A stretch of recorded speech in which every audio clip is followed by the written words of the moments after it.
غلام کا نام یرکا تھا۔ کچھ غلام بڑے وفادار ہوتے ہیں، وہ بیٹوں سے بھی پیارے ہو جاتے ہیں۔ حضرت مولا علی کے غلام تھے کمبر۔ ایک دن کمبر نے کہا حضور آپ نے کبھی خوش ہو کے بتایا نہیں کہ آپ کتنے خوش ہیں؟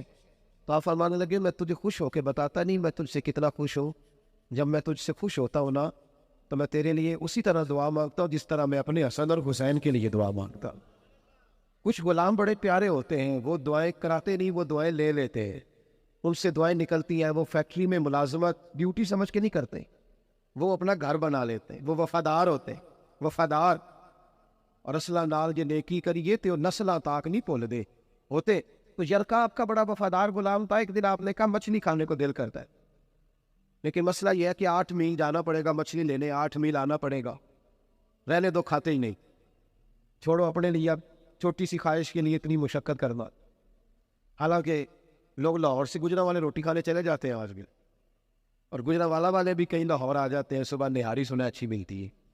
ویسے کہا جائے کسی کو کہ گھر سے اٹھ کے مسجد میں محفل ہے تو کہتے ہیں میں گھٹنے نہیں کام کرتے، کمر میں تھوڑی تکلیف ہے، رات میں دیر سے آیا تھا۔ حضرت عمر نے کہا 8 میل جانا 8 میل آنا میری مچھلی کے لیے چھوڑو۔ وہ غلام کہتے ہیں میں سالوں سے آپ کا خادم تھا، کبھی آپ نے کوئی خواہش کی نہیں تھی، پر آج جب کی نہ خواہش تو میں نے کہا کہ خواہش کر لی ہے اور کی بھی پہلی دفعہ ہے تو میں پوری نہ کروں۔ کہتے جناب عمر نماز پڑھنے گئے تو مجھے پتا تھا کہ کچھ مہمان آئے ہیں، عصر ان کی ہو جائے گی۔ کہتے میں نے حضرت عمر کے پیچھے نماز پڑھی، ظہر کی 2 رکعتیں سنت پڑھ کے تو میں گھوڑے پہ بیٹھا، عربی نسل کا گھوڑا بندھا ہوا تھا، دوڑا کے گھوڑا میں پہنچ گیا۔ عربی نسل کے گھوڑے کو 8 میل کیا کہتے؟ کہتے ایک ٹوکرا مچھلی کا خریدا، کئی کلو مچھلی خرید کے تو میں حضرت عمر کی عصر کی نماز ہونے سے پہلے پہلے واپس بھی آ گیا۔ کہتے ہیں گھوڑے کو میں نے ٹھنڈی چھاؤں میں باندھا تاکہ اس کو پسینہ آیا تو خشک ہو جائے، جناب عمر کہیں دیکھ نہ لے۔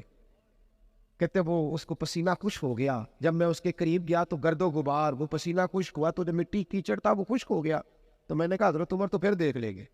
کہتے میں فٹافٹ گھوڑے کو کنویں پہ لے گیا، میں نے اسے غسل کرایا اچھی طرح۔ جب گھوڑے کو غسل کرایا پھر لا کے چھاؤں میں باندھا۔ ہماری خواہشیں ہوتی ہیں تو کیا حال ہوتا ہے، لیکن یہ خواہش پوری کر کے ڈر رہے، ضمیر زندہ ہے نا، اندر کے روگ ختم ہو چکے۔ فرماتے ہیں کہ جب عصر کی نماز پڑھ کے حضرت عمر آئے، میں نے بھی نماز ان کے پیچھے پڑھی، گھر آئے تو میں نے کہا حضور اللہ نے آپ کی خواہش پوری کر دی ہے، مچھلی کا بندوبست ہو گیا ہے، میں تھوڑی دیر میں پکا کے پیش کرتا ہوں۔ کہتے میں نے یہ لفظ کہے تو جناب عمر اٹھے اور گھوڑے کے پاس چلے گئے، گھوڑے کی پشت پہ ہاتھ پھیرا، اس کی ٹانگوں پہ ہاتھ پھیرا، پھر حضرت عمر گھوڑے کے کانوں کے پاس گئے تو اس کا ایک کان اوپر اٹھایا تو کہنے لگے یرکا ادھر آ یار۔ کہ میں قریب آیا تو کہنے لگے تو نے سارا گھوڑا دھو ڈالا ہے، پر کانوں کے پیچھے سے پسینہ خشک کرنا تجھے یاد ہی نہیں رہا۔ وہ کانوں کے پیچھے تو جہاں نہیں تو نے پانی ڈالا، تو بھول گیا تھا۔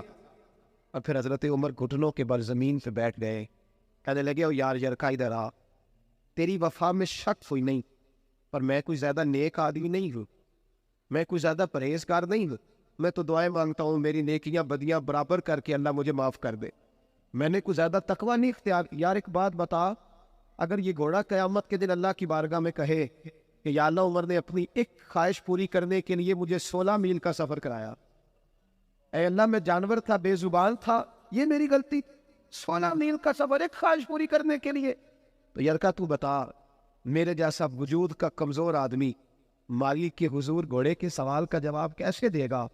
وہ یرکا کہتے ہیں میں اپنے باپ کے فوت ہونے میں اتنا نہیں رویا تھا جتنا میں آج رویا، میں تڑپ اٹھا کہ حضور یہ والی سوچ، یہ والا، یہاں تو لوگ اپنے نوکر کو 4 تھپڑ مار کے کہتے ہیں پھر کیا ہو گیا میں تیرا مالک نہیں، اس کو رسوا کر کے کہتے ہیں پھر کیا ہو گیا، کوئی بات ہے؟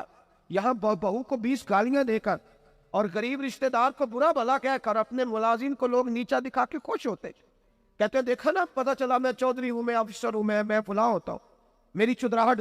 غلام رونے لگا، جناب عمر کہنے لگی اب اس طرح کارن گھوڑے کو تھوڑا چارہ اضافی ڈال، اور جو تو مچھلی لے کے آیا ہے نا یہ مدینے کے کسی غریب گھر میں لے جاؤ، اور ان غریبوں کو ساری مچھلی دے کے کہنا تیری بخشش کی دعا بھی کرے، عمر کی معافی کے لیے بھی دعا کرے۔ جب ضمیر زندہ ہوتا ہے نا پھر اتنی سی بات بھی بوجھ بنتی ہے، اور اگر ضمیر مر جائے تو لوگ قتل کی بھی وضاحتیں دینے لگ جاتے ہیں، لوگ کروڑوں کی کرپشن کر کے اس کی بھی وضاحتیں دینے لگ جاتے ہیں، لوگ اس کے حق میں بھی، جب ضمیر